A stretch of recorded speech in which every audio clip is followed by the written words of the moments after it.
Today I'll be showing you how you can make cheap, inexpensive, soft bait plastic molds. Now this is an aluminum mold and they can cost up to upwards of $80 or more, depending on which mold you get, injections or open pour. I'll be showing you how to make open pour. I haven't tested it with injections yet. That might be possible, but I don't know yet. So maybe you want to work on like a prototype like I have right here. This is a prototype worm that I wanted to have CNC'd machine. I wanted to make sure it swam well before I had one CNC'd, but it turned out so well I might not even have one CNC'd. And all you need is a block of wood. I caught you in the act. Oh, I don't want to pet her now. So I've been using aluminum molds my entire life, but I was wondering if I could make a wooden one. So I made one out of wood, open pour obviously. Oh yeah. Look at that. Holy heck, that came out well. Nice.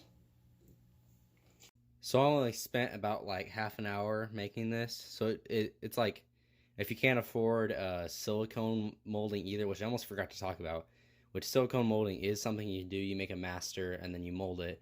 But say you don't have a vacuum chamber to get the bubbles out of that, or just some kid in your parents' garage like me, and you're just like, hey, I got this wood and I can't go to the store and Amazon takes forever. Let's carve out a lure right now and melt some of my old baits down. Besides just the worm prototype mold, I also wanted to make a frog mold. A frog prototype mold.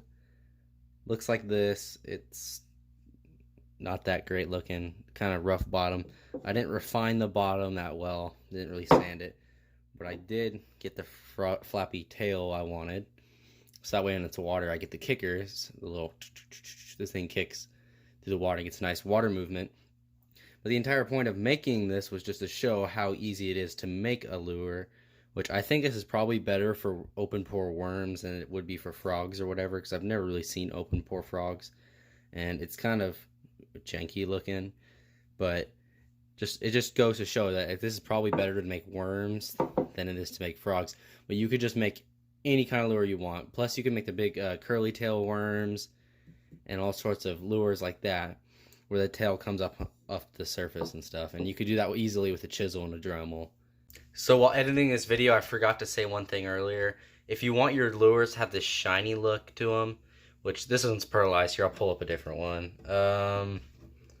This one right here, it's got that shiny look to it. You can kind of see the shine on it.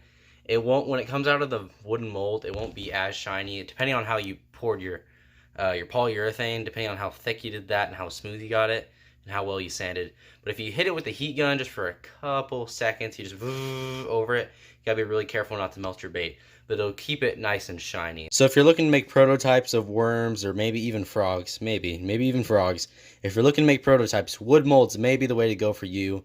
Silicone would also work, but wooden molds, I'm just advocating for it because I made it up, but I'm just saying, now I have all these cool worms that I did not have 2 days ago.